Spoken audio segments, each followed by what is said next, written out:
Welcome to our library studio. Here is part of the Yahowah blog. I'm Winn. In our last program, we concluded the 33rd Mizmowr as we were pursuing our series on Gibowr.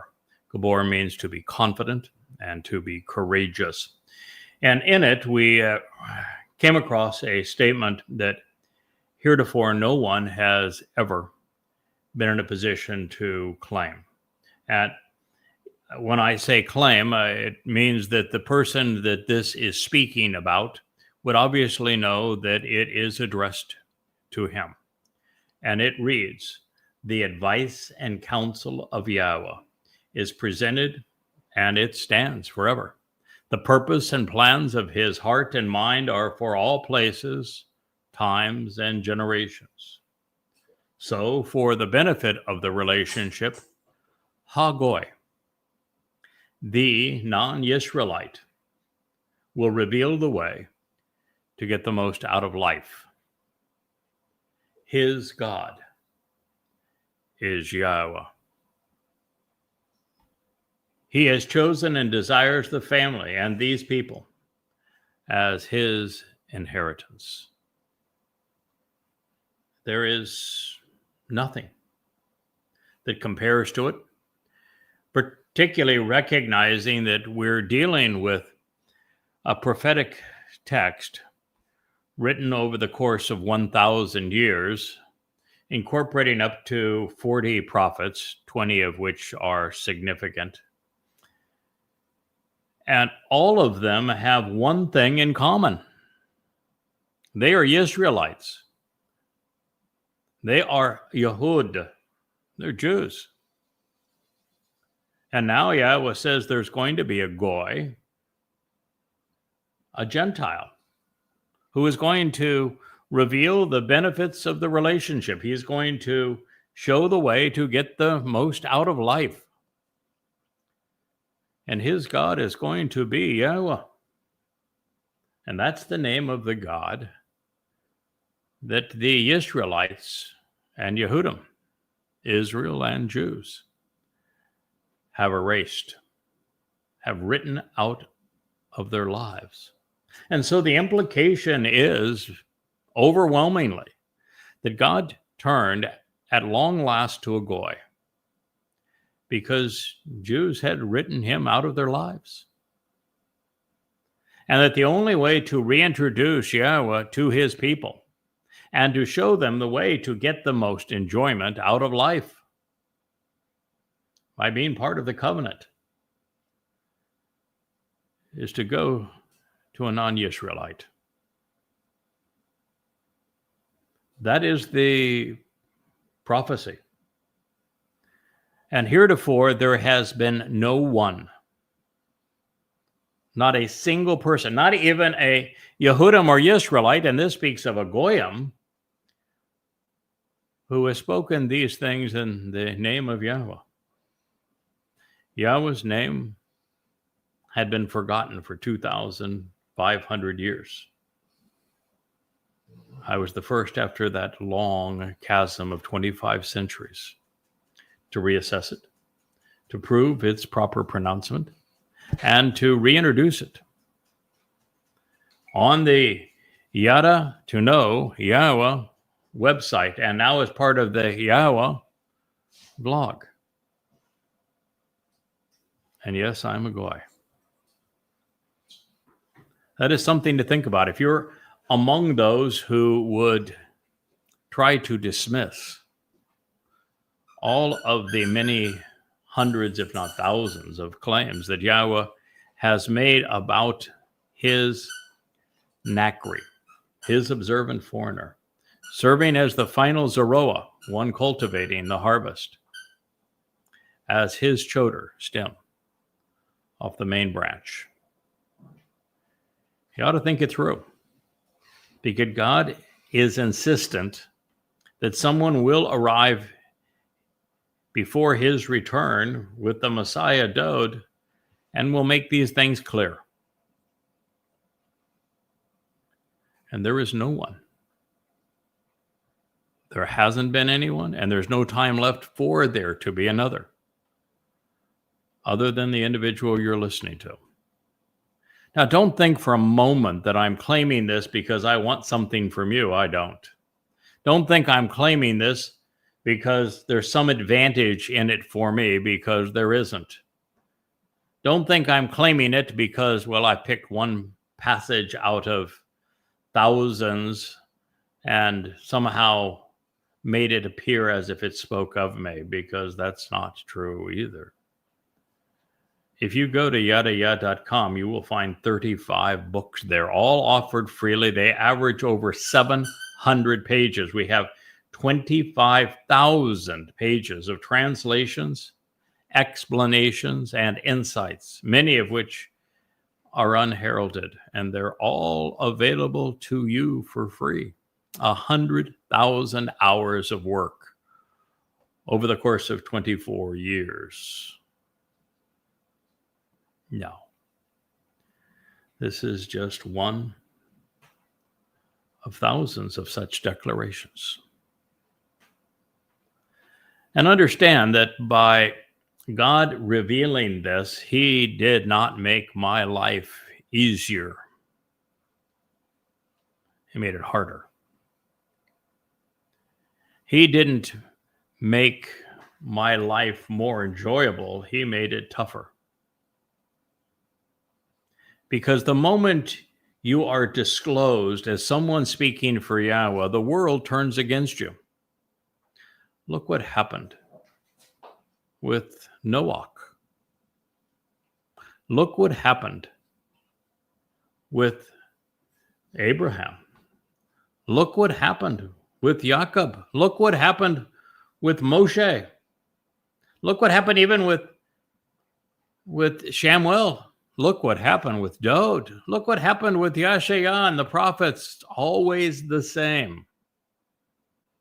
Israel doesn't like Yahowah. Doesn't want to hear from him. They've even erased his name. They've denied him. They were so irascible during the Exodus that Moshe said, I can't lead these people. This job is impossible. The people are so damn belligerent and so irritating. God, it is unfair that you've even asked me to do this. And if you have any respect for me, you'll kill me, so I don't have to endure this another day. It's no fun. Let me tell you the truth. To be acknowledged by Yahowah as someone speaking for him, because you become a target.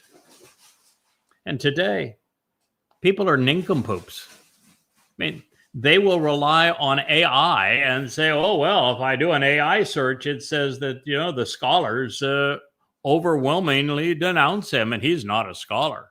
Damn right I'm not.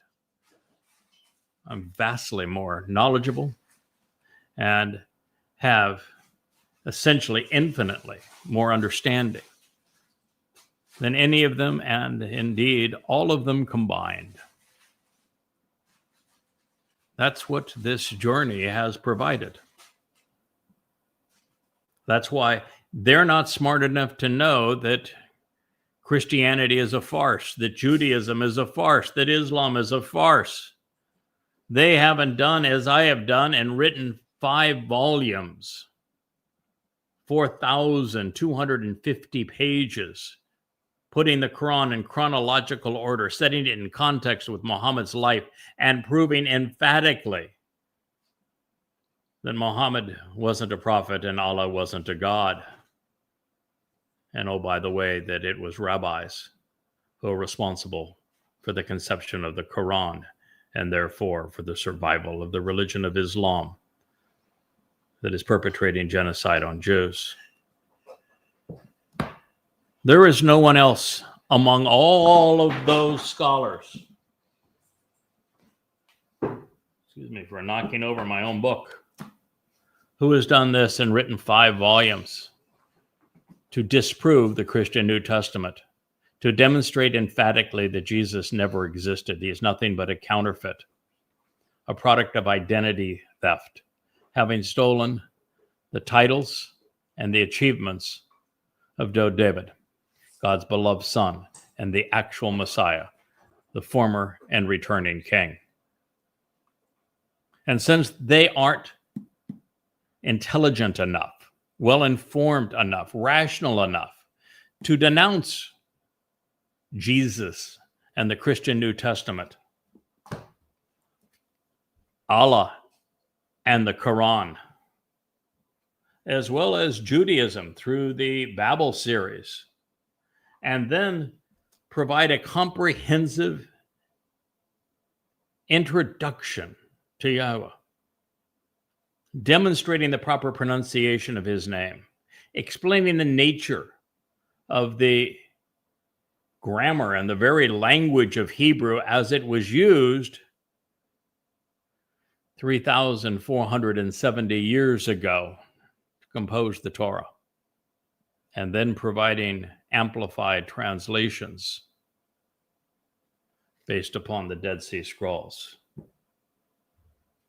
Never have any of these things been done before. Never has someone who has produced, amplified, and very innovative in terms of the process, and yet very systematic and diligent translations of Yahowah's testimony in the lingua franca of the world today, in English, with this steadfast devotion to the root meaning of every Hebrew word, proving their definitions. Also written a tome to explain what's going to happen as we progress over the next 7 to 8 years. This has been an extraordinary journey. And so Yahowah did indeed choose a goy to convey this message. Now, I will tell you that as a consequence of that, so if you think that I'm being presumptuous here and that there's something in it for me, because I'm not doing it for me, I'm doing it for Yahowah and for his people. I'm doing it because God asked, and I didn't tell him no. I told him yes, that I'd do this. And I have devoted 10 to 14 hours a day, 6 to 7 days a week for 24 years. Not only without compensation, but I've spent well over $1 million pursuing this experience of learning and sharing with you.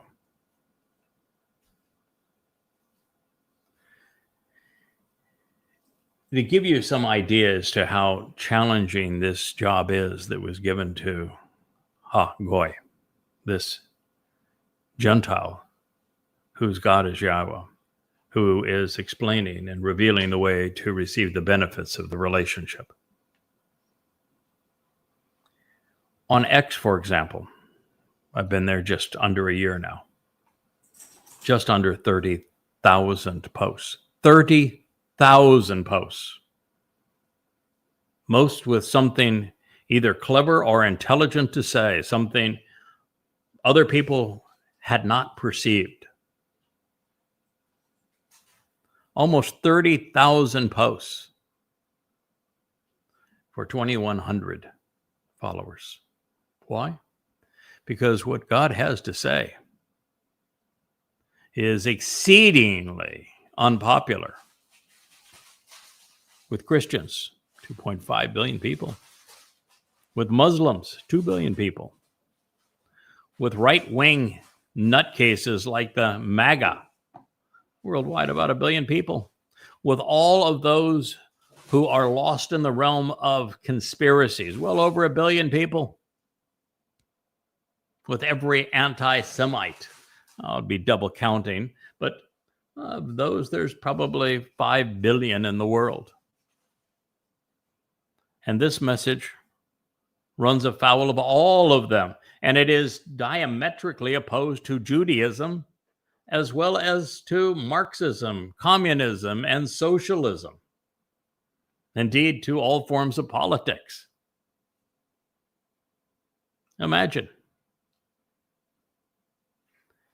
You're offering the greatest gift ever given. You have an ironclad guarantee from God himself,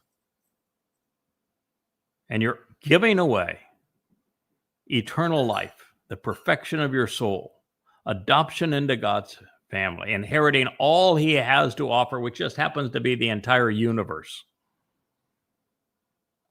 and 2 times 10 to the 10th power. Enrichment and empowerment. It shouldn't take a salesman to give that away. And yet we will have grossly exceeded, or greatly exceeded, nothing gross about it, expectations. If there's 1,000 representatives of each of the 12 tribes of Yisrael as part of that final remnant and included in the harvest that preceded.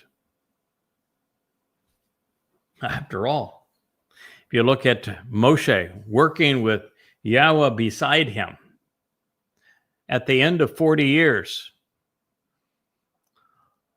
if those over 20 represented a third of the Israelites that left Mitzrayim, then 2 out of 200,000 would be 1 in 100,000. 1 in 100,000 of the 15 million people who claim to be Jews today would be around 150, wouldn't it? And I am expecting that we will have 100-fold that number. But tough audience. Religious and secular Jews, Goyim, almost universally hate what God has to say. He's never been popular. And then in a world today where people have forfeited the right to think and they have intervened with artificial intelligence, which has no intelligence, and is simply surveying Reddit and what's posted on places like X and looking what's popular and saying that must be true. And if somebody speaks against that which is popular, they must be wrong. When Yahowah has never been popular, nor his truth. Ever. And this is what we're up against. Now, we don't need many of you to listen and respond to succeed. God, frankly, appears to be an introvert. Even in the second statement, he etched in stone after he introduced himself as Yahowah by name, said that he was a liberator and that you will only survive if there are no other gods in his presence. He wrote vociferously about his opposition to religion in the second statement. And then at the conclusion of that statement, he said, because of religion, fathers corrupt their sons to the 3rd and 4th generation. And therefore, it's only thousands who, by observing the terms and conditions of the covenant, will receive his mercy. Thousands amongst billions today would be 1 in a million. 8,000 against 8 billion, wouldn't it? So this is what we're dealing with. It's why this job is so difficult, and yet God made it exceedingly clear that he had chosen a Nakry, an observant foreigner, a Choter, stem off the main branch, a Zarowa, one cultivating the final harvest, a person named Yada, who is one who knows, a Bashar, Herald, on behalf of his beloved son and king, a Goy, to share this message with you. So now as we move through the 33rd Mizmowr and we are pursuing the revelations that will all be part of what is going to be published as Coming Home for Bashar Herald, we are confronted by an interesting conundrum. I'm not sure it matters much, but I thought I would share it with you anyway. Who is Abimelech? And why did Dowd taste for him change if it did at all? Or since there are no definitive answers for either question, should we assume that this introduction to the 34th Psalm was scribed for another time as a way to introduce a narrative few have previously understood?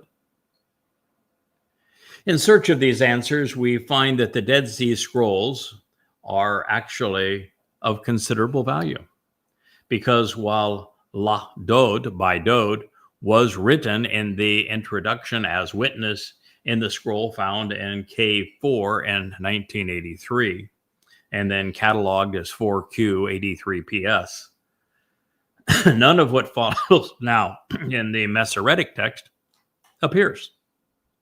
So I think we proceed with an eye to the witness that was written 14 centuries previous.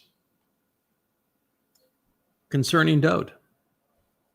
Now that, I think, is the extent of it, but should you prefer the Masoretic text, with his repeated differences with regard to his taste toward the presence of Abimelech, which means my father is king. He banished and expelled him, and he walked away. None of which is included in 4Q83PS as the introduction for the 34th Mizmowr, other than concerning Dowd. Well, not that it matters, but just for curiosity's sake, I found that Abimelech was actually a common name among those residing in the periphery of Israel. And it is because kingdoms passed from father to son. So to say, my dad's king, of course, that would be the name of a king, wouldn't it? That's the only way you become king, if your daddy is a king. So among scholars, this name is typically identified with one of two men, either Ahimelech, which would be more in the meaning my brother is king, who was actually a priest of Nob, presiding over the tabernacle, or it's Achish, which is again based upon the word for brother, and he was the king of the Philistine town of Gath. These stories are shared in 1 Samuel 21 and 22. While Dowd was trying to figure out how to survive King Shaul's relentless pursuit of him.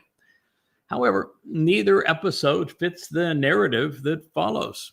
So there is no merit, I suppose, in belaboring the point, other than I enjoy full disclosure. I want people who like to think to be part of this family. I want people who want the information and want a good and complete an explanation of it as is possible, so that they can validate what they have come to know and understand, to be part of the covenant family. And so if detail like this is wearisome to you, then you probably don't belong.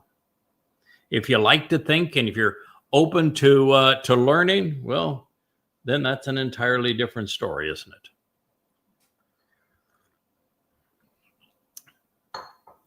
The Mizmowr, or song, these lyrics begin with, I will commend and extol that which pertains to Yahowah in every situation and on every occasion, continually conveying his positive attributes, his renown and his reputation by my mouth. See, these were lyrics to songs. That's what the Mizmowr represent. This was 34:1. All who come to know Yahowah, genuinely know him, respond similarly. This is the heart and soul of what you find throughout the Yahowah series. Knowing Yahowah, becoming familiar with him, causes us on every occasion possible to convey everything that's wonderful about him. His renown, his reputation, his attributes. For the most part, my life has been spent doing these things through fingers, creating words that appear in the text of books that are published. But we have, at Yahowah's request over this last year, turned to the Yahowah blog and are now using our pay mouth. And indeed, Yahowah has 3 men whom we know for certain he has used their pay mouth. Of course, when Moshe was reticent of working with Yahowah, God introduced himself to him.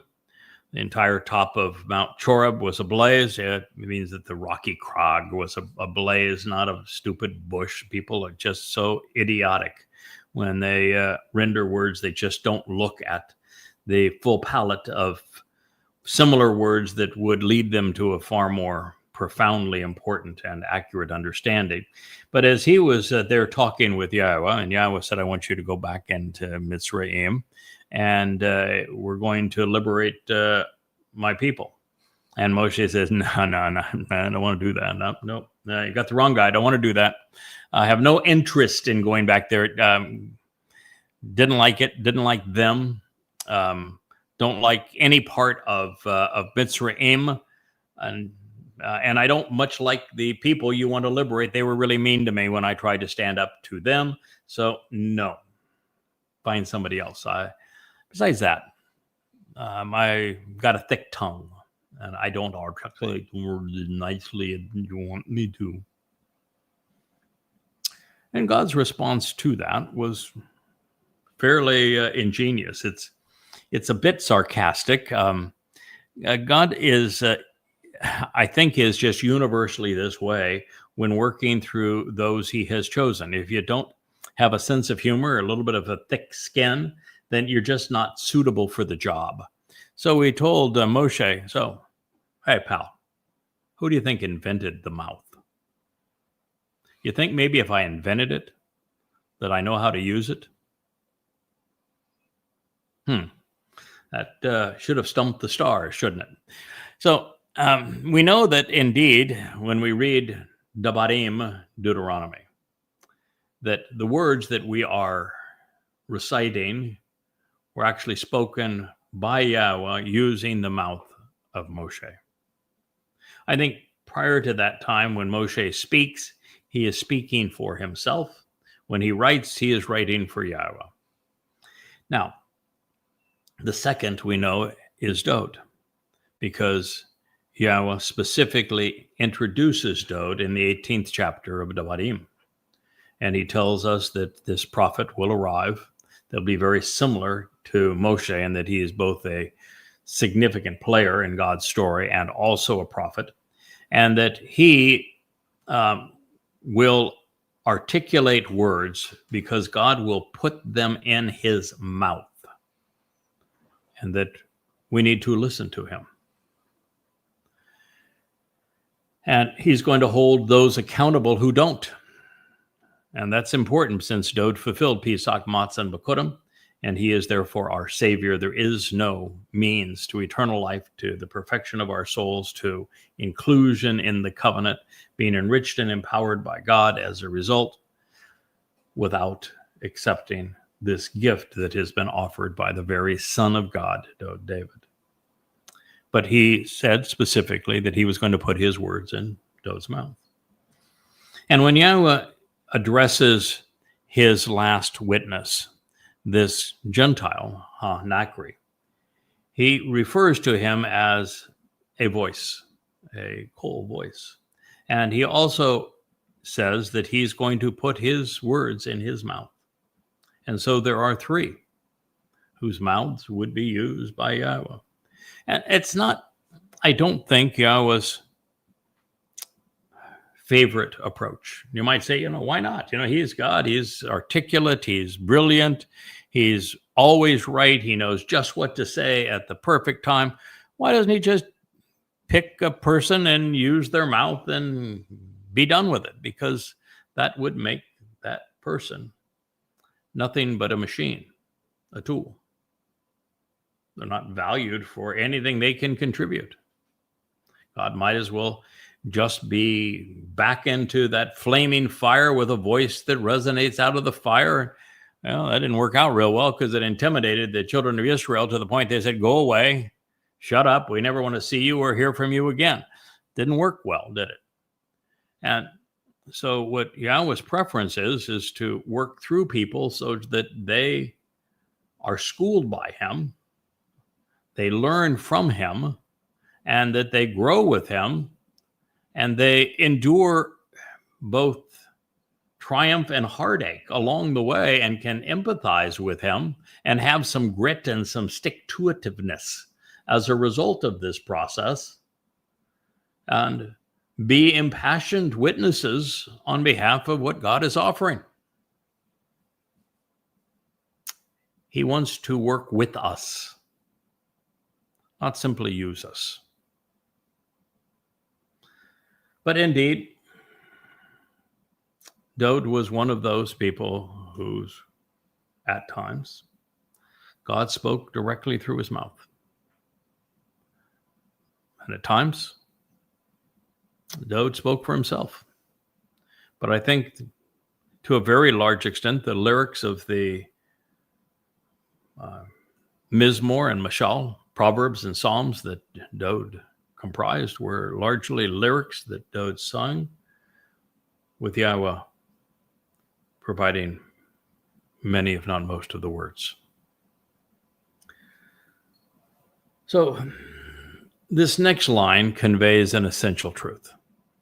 Dowd's Bashar, his physical bodies, and he will have had 3 of them, have, well, the first 2 anyway, have come and gone. Although his Nephesh soul lives and shines forever. This is the thing that people just can't get through their noggin.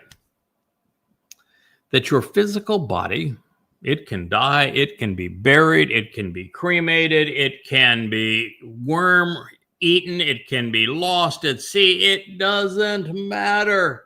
Your physical body is meaningless after this life.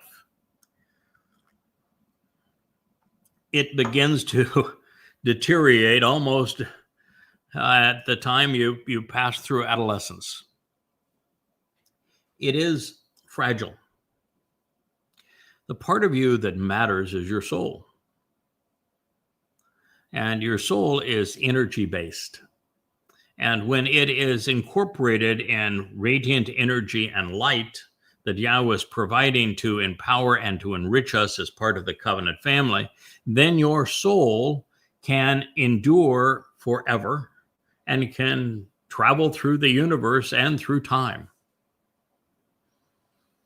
But it's only the soul that matters. And in the case of Dowd, the reason he can have multiple lives, as will Elia, as will I, and every covenant member is going to have 2.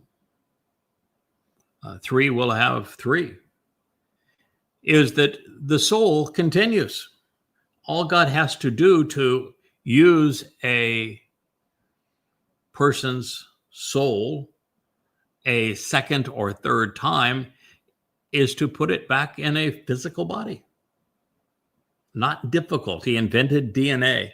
He most certainly can do it. You don't think that, or do you think, I can't imagine people actually would think this, that Adam and Chawah were babies, and that God can only create babies, just babies, babies, babies. He is not able to put a soul, a Nephesh, in an adult person. Would you think that's true? Do you think that when Elia returns, that he's going to return as a baby? Because God can't do adults. When Yahowah said that Dowd is going to return with him and be king of forevermore and for everything, do you think that Dowd's going to return as an infant? Do you think that God's fixated on the Madonna and child myth of Babylon? No. God can easily take a soul, any soul, and put it in any number of bodies that he wishes to. It's not reincarnation. This is a soul that is something that Yahowah has conceived and developed an affinity with, he can put it in another body and have that body serve a function. And ultimately, when we return as covenant and we have passed through either the harvest of Shabuah or Towrah, or become part of the covenant following the 1,000-year celebration of Sukkah, then those covenant members are going to be spiritual beings, which means that their Nephesh soul will be enveloped in or, light, and energy. And as such, recognize that E equals MC². Do you have any idea what that means? It actually means that energy and matter are the same thing. They're just different amounts of the same thing. And so an energy-based being can take a tiny aspect of its nature and convert that into matter using E equals MC² times the square of the speed of light, and go back and forth between the two at any time. It's an equation. You can go back and why would you do that? Let's just say that you wanted to go travel to another solar system in this galaxy or in another galaxy. It would take forever to get there, even at the speed of light. But if you are energy based, you can get there at no time, because on a photon of light, time simply exists. It does not move. Therefore, it would seem like an instant, the blink of an eye, to travel 40 to 80 billion light years. And once you get there, if you find a hospitable environment, you can go back to a material being, experience the stillness of time, the warmth of the sun on your cheeks, the coolness of water on your feet. Enjoy walking through the grass, to smell the wind blowing through the trees, hear the birds sing. You can do all of those things. Enjoy a wonderful meal celebrating Pesach throughout eternity with a physical being. And then when the time strikes you, because you'll be infinite in time, go back to energy. So the fact is that Bashar's physical bodies can come and go. It's the Nephesh that has value. Now, the vast preponderance of human Nephesh simply cease to exist. Same thing is true with animal Nephesh.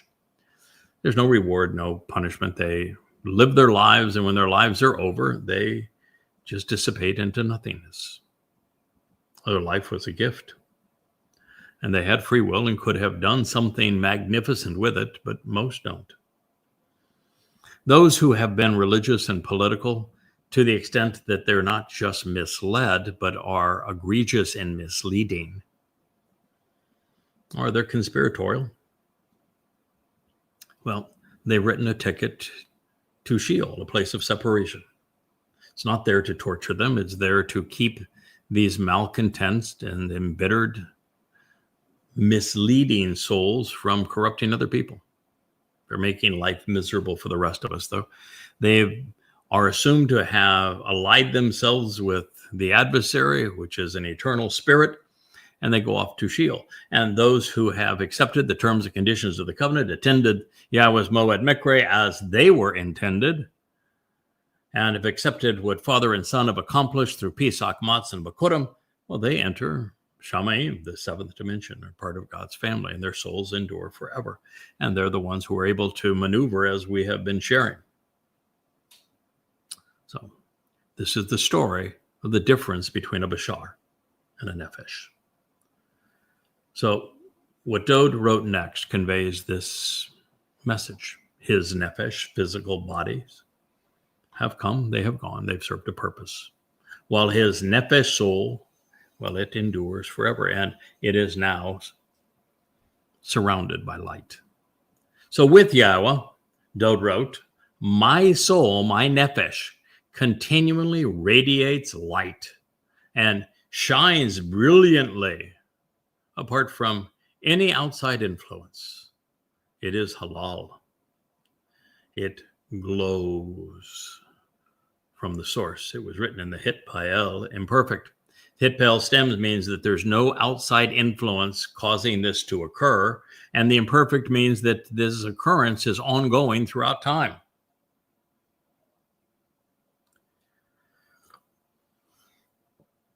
The responsive who answer. This is another one of the great insights that we're providing that everyone seems to stumble over. The word is ana. It is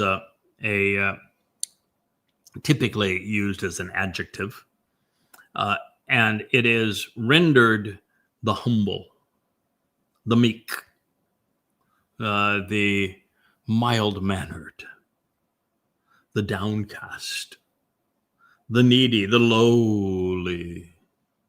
But ana is based upon and sounds identical to the pronunciation of the verbal root ana. And ana means to be responsive, to answer, to reply, to sing, to shout, to make a declaration. And therefore, we're going to render God's words accurately so that you know what God had to say. Because he just said, with Yahowah, my soul continues to radiate light and shines brilliantly apart from any outside influence. The responsive who answer choose to continually listen. And they're related. What God says he is offering through Dowd, he will also offer to us. Now, he's not going to make you king. You can't be his firstborn, but you can be his son or daughter. You can be chosen by him. You can't be the Messiah, but you can be part of his flock, of the ultimate shepherd. Your soul can radiate light just as Dowd's will. You just need to be similarly responsive. You need to choose to continually listen and not pray. Stop praying. Start listening if you want your soul to glow, as does Dowd's. Those who attack me, Yahowah, those who are part of and have grown up in and continue to participate in conspiracies, which would be the mother goddess cult that has been so nasty here recently. The one thing we have learned through research is that those who have grown up in conspiracies and who return to them all have one thing in common. They can be young or old, any ethnicity, any religion, any political persuasion. They can be rich or poor. They can live anywhere in the world. There's only one common denominator. They all live miserable, unfulfilling lives, and they're looking for someone else to blame. I think that's important for you to know when God says that if you are responsive to him, if you're listening to him, then you're elated.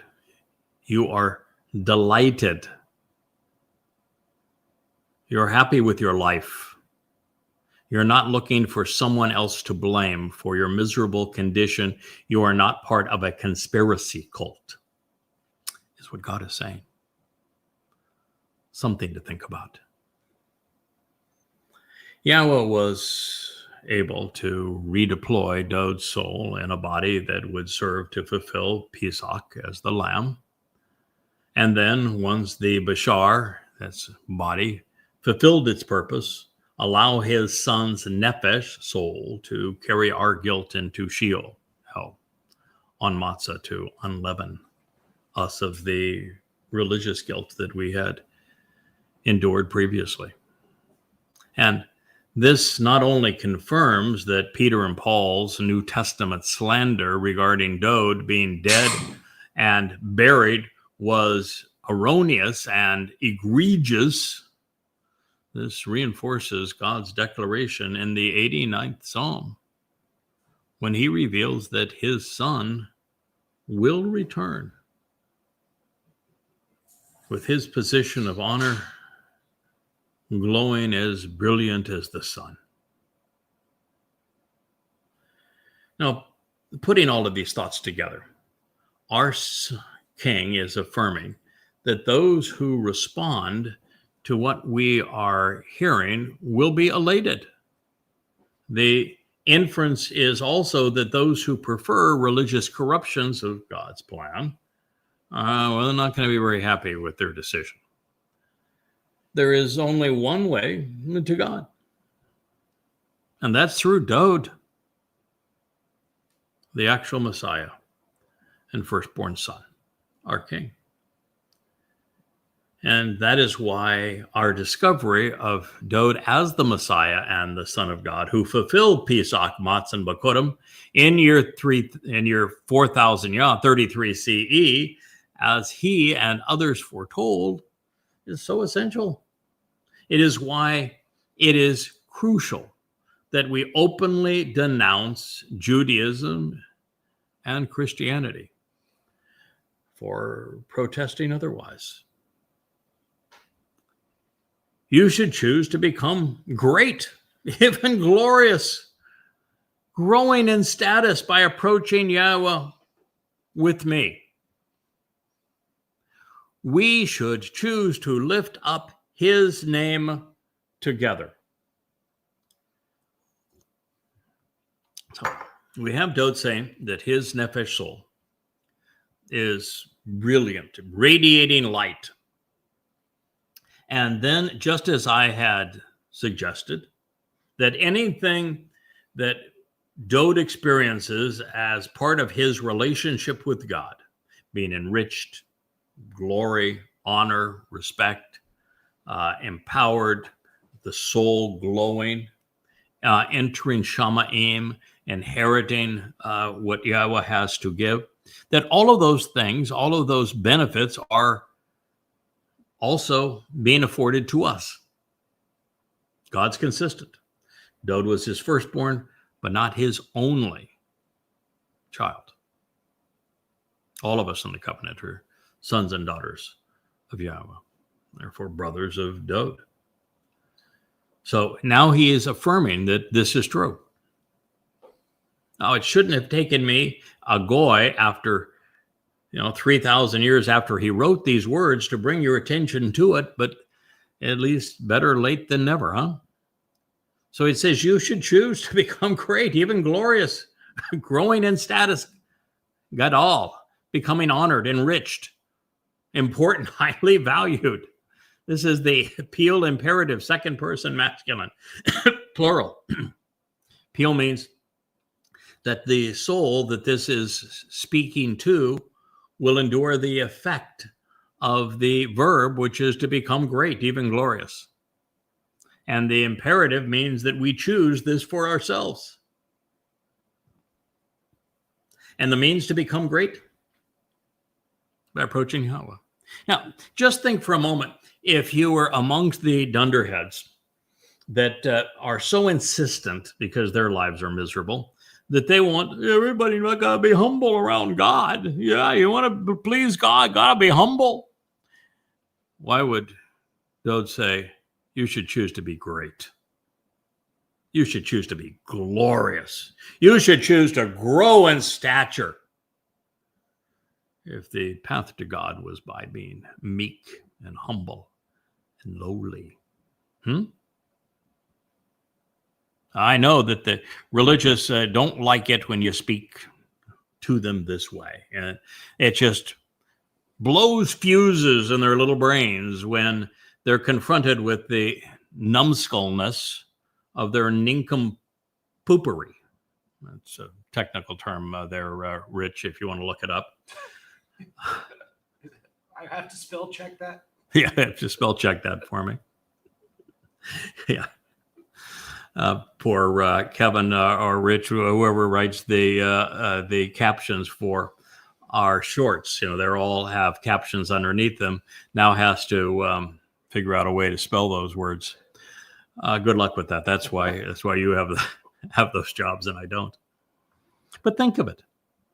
That's why when I saw ana, I instinctively knew that no, its verbal root was ana, and therefore it means to be responsive. And if you're responsive and you approach Yahowah, then you have the opportunity to be great, even glorious, growing in stature and status,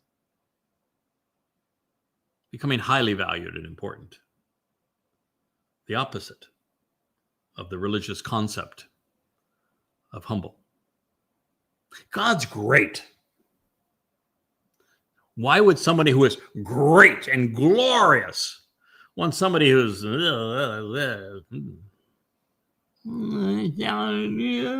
don't hurt me. Oh God, I'm so worthless. Don't treat me like I really am. Come on, folks. Get real. Stop turning God into this cosmic killjoy that wants to lord over everybody and intimidate them. What's wrong with you? Listen to what he has to say, respond to him, and approach him based upon what he is offering and expecting in return, and you can choose to be great, even glorious.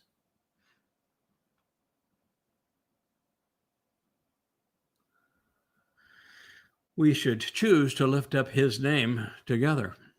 Now, what's the first step in becoming great, even glorious, growing and glowing with Yahowah? Choosing to lift up his name together within a community.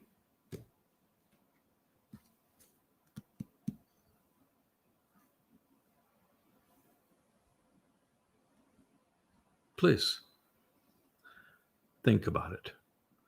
Why did Dowd write that showing the way to the benefits of the relationship, the goy, would show the way to get the greatest enjoyment out of life? And his God is Yahowah. Doesn't this lead us to that very same place? You should choose to become great, even glorious, growing in status, Gadol, by approaching Yahowah with me. We should choose to lift up his name together. No, with me. With whom? With me. Who wrote this? Oh, yeah, we've verified that, didn't we? It was Dowd, wasn't it? How would you become great with Dowd? Think it through now. Would you become great with Dowd because he killed Goliath? No, that wouldn't make you great, would it? Would you become great with Dowd because Yahowah anointed him Messiah? No, it wouldn't help either, because prior to me, it reminding people, no one knew that. Would you become great with Yahowah by coming to recognize that he really is the Son of God, not that other guy? No. That would just be acknowledging who Dowd is. How would you become great by approaching Yahowah with me, Dowd, if it wasn't for the fact that Dowd is the one who opened the doorway to life by fulfilling Pesach as the lamb, who perfected our souls so we could enter through that door, through that threshold into eternity, cleansed and perfected, because Dowd's Nephesh, the very thing that he was saying was glowing, took our guilt into Sheol to deposit it there, never to be seen again, so that the firstborn of Yahowah could sign our adoption papers so that we become Bikuwrym, firstborn children of Almighty God, so that God could enrich us and empower us tenfold, making us great, even glorious, by approaching Yahowah with Dowd.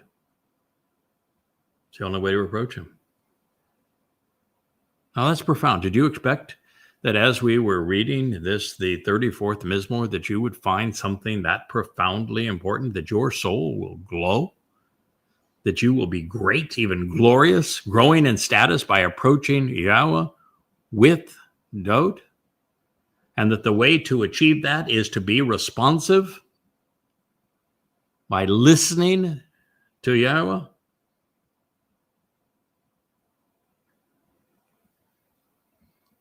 And did you know that the only thing that would differentiate those who are genuine and those who are not is whether they choose to lift up Yahweh's name altogether in one accord, the same way as Yahowah.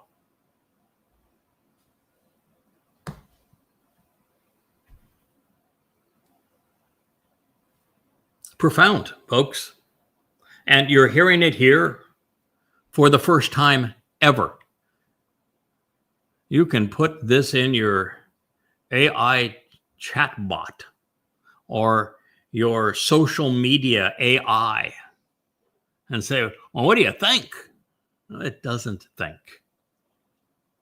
When you have one voice against millions, it can't process that. It's not trained to do so, not programmed to do so. And if you can't think it through, then there's no hope for you either. And if you want to be opposed to it, goodbye. This is something extraordinary. This is something unheralded in the human experience. What you are being privy to at this moment about having a relationship with Almighty God. And folks, you couldn't have picked a better time. We're only 7.5 years away from his return.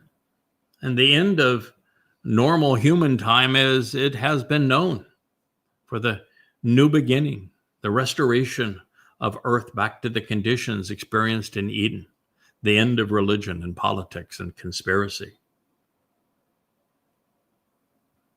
What a marvelous time.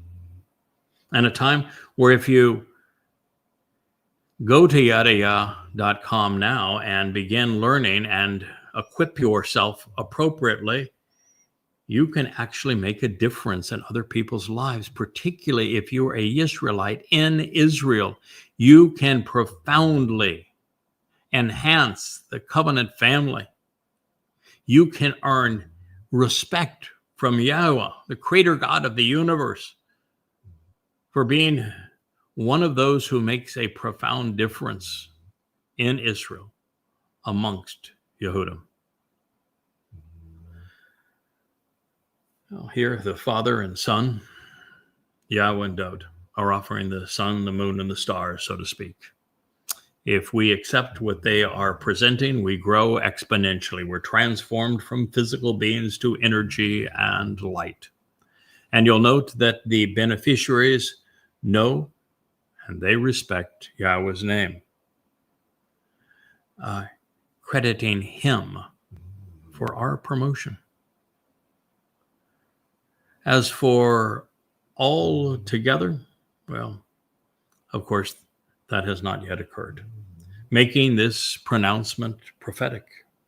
The same should be said of Yahweh's glorious arrival. Even more impressive, our King is offering to share his glory with us. He said, you can do this with him. We can claim similar status with Yahowah when we approach God through Dowd. And so everything that is worthwhile, it starts right here. I sought to find, to learn about, and then form a relationship with Yahowah. And he answered me. From all of my concerns and anxieties, he delivered me. He spared, defending, liberating me. Hiphil, perfect, third person, masculine, singular. Mizmowr, song, Psalm 34:4.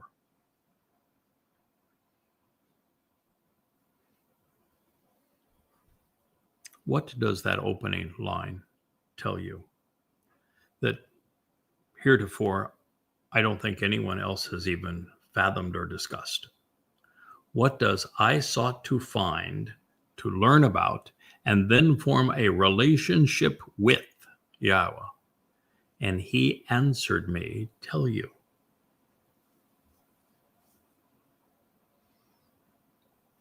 I guess I can't see all those that are chatting away there, Rich. Maybe I dare not ask that question. Should I answer it? It's the same question I asked in some ways. And now I wound up here, obviously for a reason. It says two things. For the likes of Rich, for most of you who are in the covenant, what it says to you is that you're here because you sought to find, to learn about, and then form a relationship with Yahowah, and he answered you. Correct? Absolutely correct. I screamed it 20 plus years ago. Why is there no translations that are worth a damn? And now I found them. Yeah. That is not true for Dowd, nor for me. I wasn't seeking to know Yahowah. And it was Yahowah who approached me. I didn't know his name at the time. Same thing would be true with Moshe. Same thing would be true with Abraham, would it not? So let's think about Dowd, the one writing this. How could this be true if Yahowah approached Dowd for the first time when he told Shamuel, no, I don't want any of these other sons, that this family means nothing to me. There's a kid down there in Bethlehem tending sheep. He's the one. I've chose him.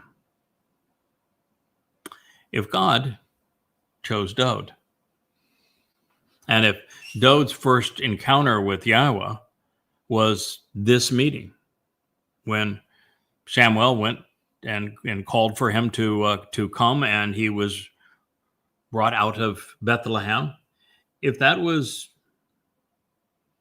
Dowd's first encounter with Yahowah, he could not have written these words. Yahowah sought Dowd out, not Dowd's seeking Yahowah out, if we're just to take the story on face value. Now, do you know where I'm going? I think so. What this means is that there are individuals in God's story that he's known long before they were born. Let me give you a second way to perceive what this means. I'm shared with you that I'm rewriting Coming Home For. It's a book that's unpublished, and here I'm rewriting it. I'm probably rewriting it now for the fifth or sixth time, because each time I'm going back one layer further. And now I've gone back to the presentation of Dowd in the 18th chapter of Deuteronomy. And I wanted to begin there. I wanted the world to know that this story is about Dowd and the one who reflects his brilliance. And so I began there. And when you read that, what God says, and it's in his voice, is that he chose this individual, that he said that he would raise up, and that collectively they would do astonishing things on behalf of Israel. And that if you listen to him, that your relationship with Yahowah, this fractured family, would be resolved. And he spoke of Dowd. Every reference only applies to Dowd throughout Devarim 18. And he's speaking through the mouth of Moshe about Dowd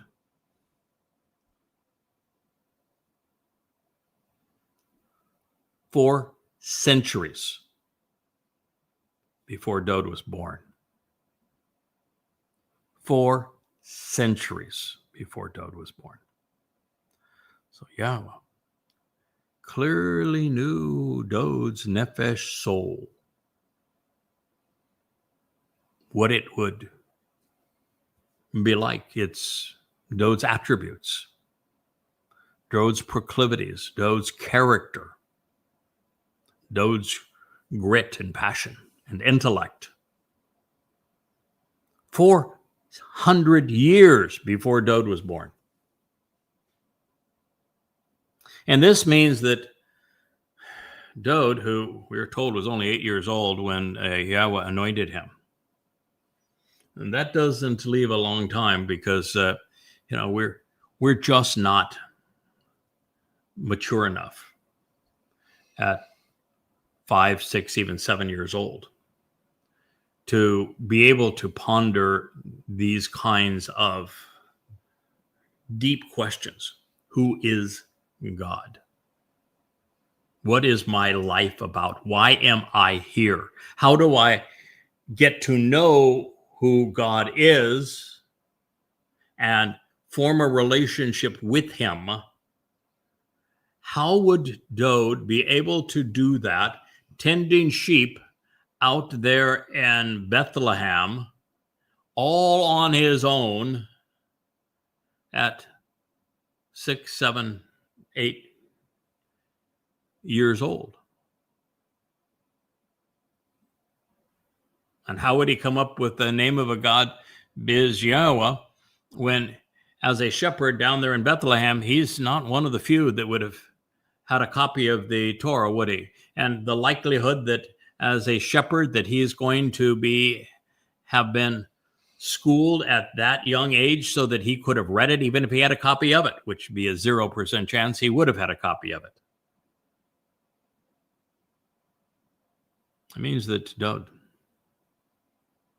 was known by Yahowah well before they met. And I dare say before he spoke of him through the mouth of Moshe 400 years before he was born. And that Dowd at some point, and it could well be that Dowd is the Dowd of Numbers 11, when Moshe has his meltdown and Yahowah says, all you need to do, pal, you just get them to the promised land. I'll take it from there. I know they're irascible. I got a couple of guys. And the text speaks of 2 guys. Dowd, which would be the Almighty's beloved. Dowd is Dowd's name means beloved, and Dowd would be the beloved of Yah, or beloved of God. And my Dowd, this person who's serving as the hand of Dowd. And he wrote them into the script. But let's go back further. You have to go all the way back to the 14th statement in the first chapter of Devarim, before animal life even existed. The 4th day of creation. And that's where you first learn about these 2 individuals. Dowd, individual writing this psalm, and the lesser luminary reflecting his brilliance, all for the purpose of serving as signs for the Moedim. And God waxes poetic about the role and the identity of the greater and lesser luminary. And he's not talking about the sun and the moon, except to the symbolic nature of the fact that the sun is a source of brilliance. It glows. It radiates light, just as Dowd said of his soul, the sun. And that the moon is nothing but a mirror reflecting the sun's brilliance. And Yah spoke of them in the fourth day of creation. And it can't be that he is trying to tell you about creating the sun and the moon, because plant life could not have existed on the third day unless the sun was conceived before that. And oh, by the way, there wasn't even an earth when the sun was conceived. The sun is billions of years older than the earth. So he's speaking symbolically. That's why he didn't use, Hebrew has a word for sun and moon. He didn't say the word for sun and moon. He said greater and lesser luminary, source of light and enlightenment. Therefore, Yahowah knew about these two individuals, what they would do, that he could count on them, that they would play this role in his story. Well, that would have been billions of years ago.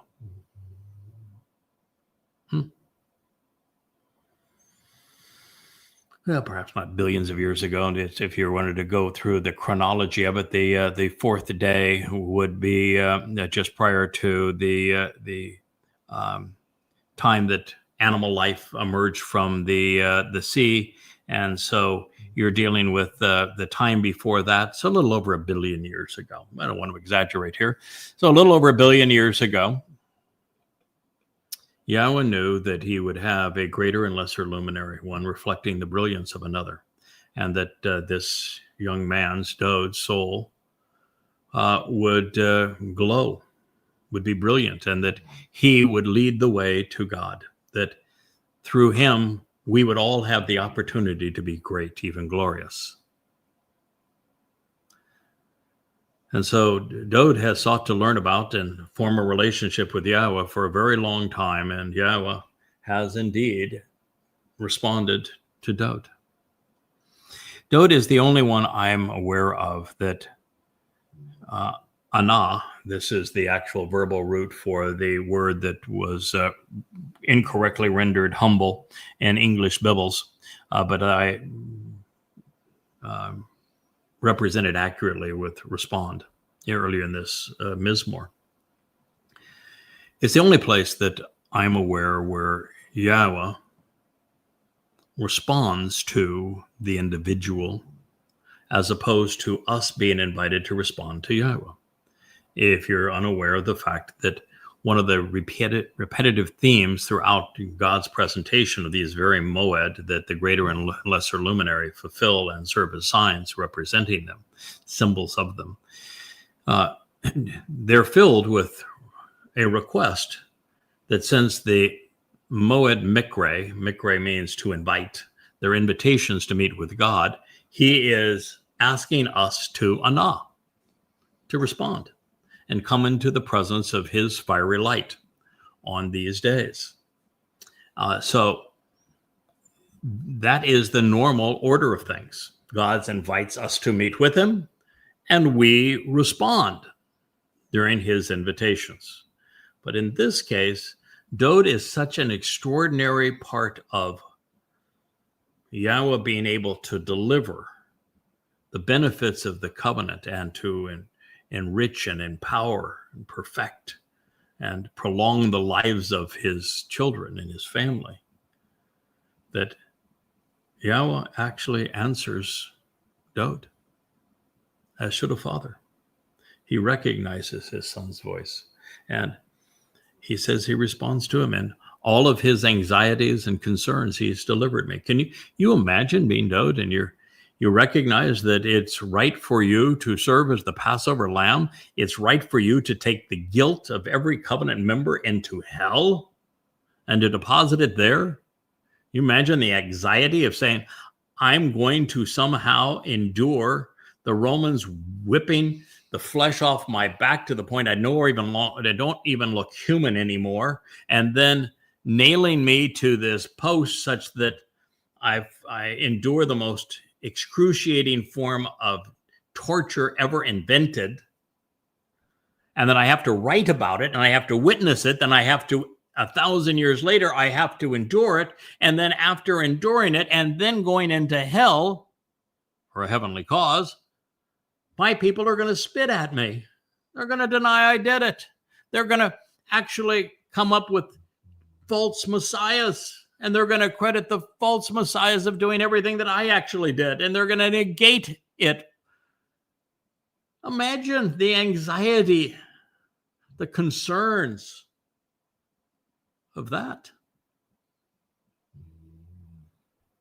And that's why there's a lesser luminary, isn't it? That's why there's a goy whose God is Yahowah. Because that wrong had to be righted. Dowd had to be reintroduced as our Savior, as the Passover lamb, as the one who carried our guilt into Sheol to perfect us, as the firstborn of firstborn children, as the one that we can follow to Yahowah and be enriched and empowered, becoming great.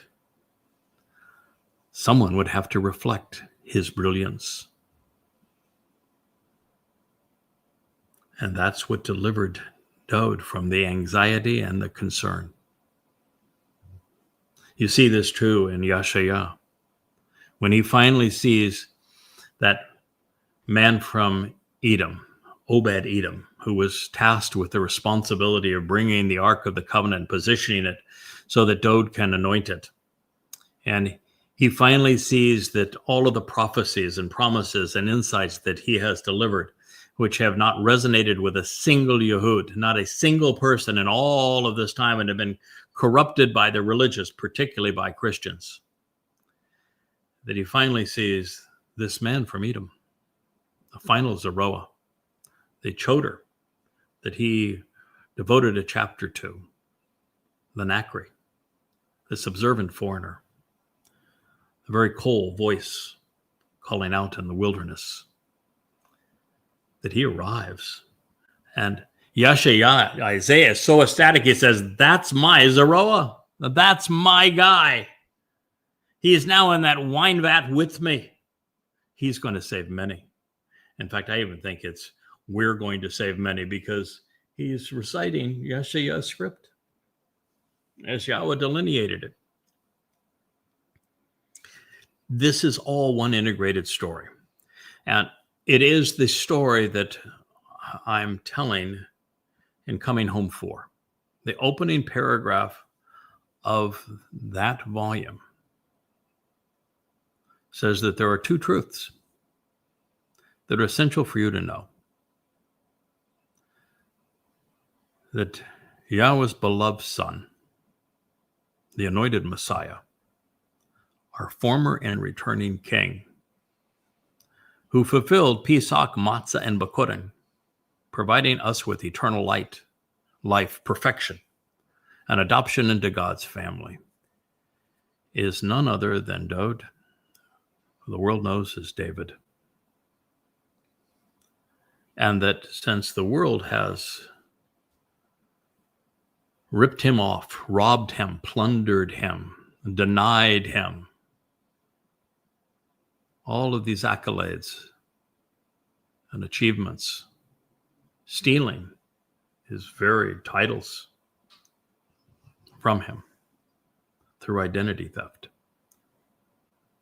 that God spoke of another who would bring the dignity back to Dowd, and by doing so, point to all that Dowd has accomplished through his father to provide reconciliation in the fractured family and bring God's people back together, to recognize that his God is Yahowah, and that together they achieved everything that needed to be done for us to live forever in their company. It took two. And these two souls stand out from all others.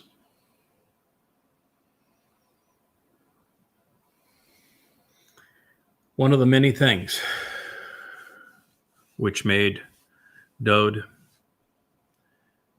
exceptionally unique, of course, during his first life that he would grow with Yahowah, was his thirst for Torah teaching. In the third volume of An Introduction to God, volume 3, it's called Towrah, and the preponderance of it is written to disclose and to examine, to learn from Dowd's 119th Mizmowr, which is his ode to the Torah. He wrote 8 lines regarding each of the 22 letters in the Hebrew alphabet in alphabetical order to describe how we should observe Yahowah's Torah teaching. Brilliant. He wrote the 19th Mizmowr as sort of the cliff notes to say, the Torah is perfect, restores the soul. And between these two, it was darn near perfection in terms of explaining God's guidance. Dowd, of course, would also write the Mizmowr that convinced me to say yes to Yahowah when I said, you want me to do what? No one has ever survived that before. Thank you. Oh, God, I can't say no. But we need to negotiate. Can we negotiate? Will you allow me to negotiate? Sure. What do you want? Well, I want these 3 things. Okay, reach into your pocket. Dowd wrote the psalm that was in my pocket. And it's the one that said, yeah, you're willing to do these things with me. I will do these things for you. I knew what you were going to ask 3,000 years before you asked. Because we've had a relationship for a very long time.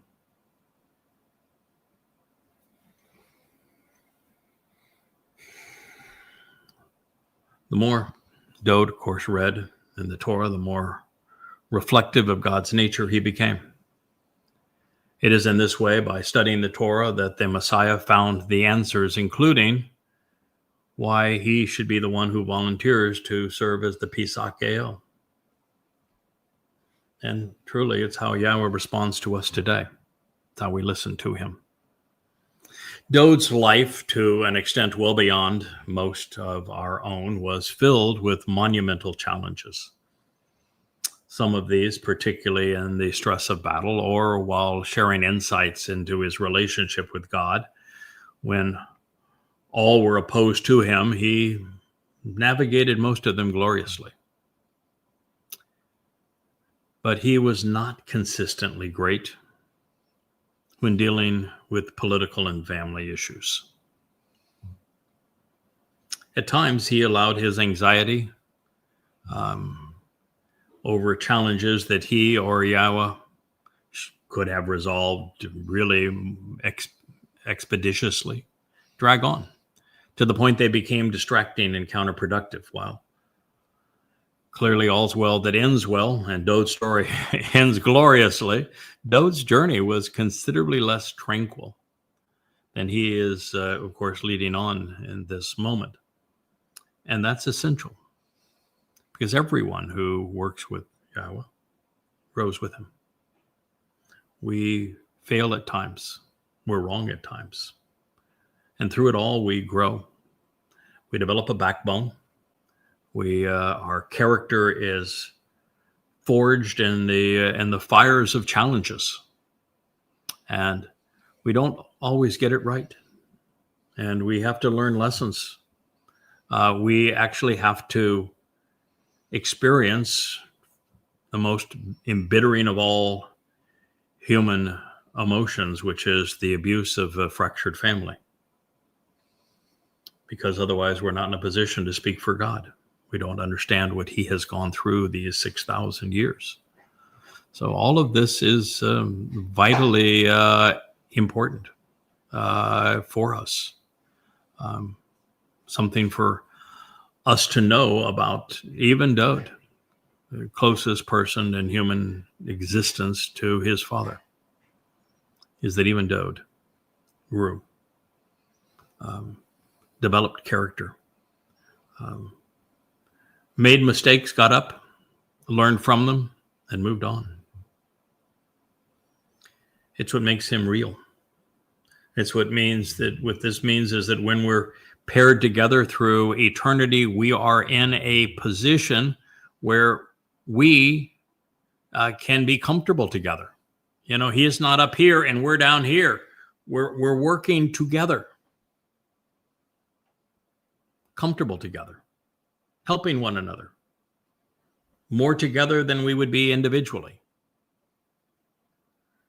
Now, personally, apart from attacks on my credibility when speaking for Yahowah, which are many, or the merit of Yahowah, it's rare that I fret over much of anything else, unless you're trying to disparage me and recognizing that credibility is the currency of this program of writing on behalf of Yahowah. I really don't fret it. I don't care. I learned many, many years ago that if you Google my name, you'll find that there's millions of people who obviously have no clue who I am, but seem to have opinions. It's what happens if you live your life with your head above the crowd. And in all of that time, I've learned that I really don't care. And the only time I care is when somebody besmirches my reputation in association with my work on behalf of Yahowah and Yahowah. Because, again, credibility when associated with God is the currency of our success. But the other stuff I don't care about. Disappointments, yes, I've had my share. And more than enough challenges to surmount for a lifetime. And yet I'm always confident, expecting a favorable resolution. We've gone through difficult times and we have always prevailed. So particularly now when collaborating with Yahowah, to this extent at this time, my confidence soars. Therefore, I concur with Dowd's conclusion. Yahowah always delivers. And with Yah, we really have nothing to be concerned about. Yeah, with one exception, and that is that we are human. The pressures are immense. The audience is hostile. And it takes a lot out of a person when you're constantly whack, whack, whack. It took Moshe, who's a far greater man than I, and it wore him down to the point he asked God to kill him. It took Dowd to the point that he turned into mush by the end of the Absalom rebellion. It's tough. And so, I try to pace myself. I talk to Rich about this all the time, that we have to pace ourselves. It is an all-in game in the sense that sunrise to sunset, 7 days a week, we're at this one way or another. But it can't all be before this camera. It can't all be in social media where we're so subject to criticism and attack all the time. Part of it has to be growing with God, studying his testimony, analyzing his words, writing, learning, and then sharing. So I know that Yahowah will deliver the intended result because we've already read about it. So it all boils down to this. We must learn to know and then know to grow. We travel to Yahowah in our minds, relying on his words to guide us. And once there, happiness happens. Productivity is assured. I don't want to sugarcoat this, though. Happiness does happen. Productivity is assured. That does not mean that every day is sunshine and tulips. It just isn't. Life is tough. And if you're going to be with God and going to spend eternity with him, he wants you tested and true. He wants you to have some grit. And so there will be challenges to overcome.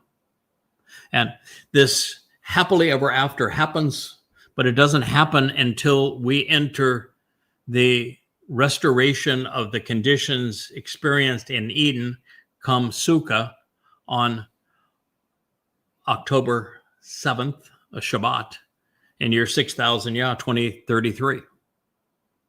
And at that point, we will know nothing but joy, because all of the anguishing individuals will be gone.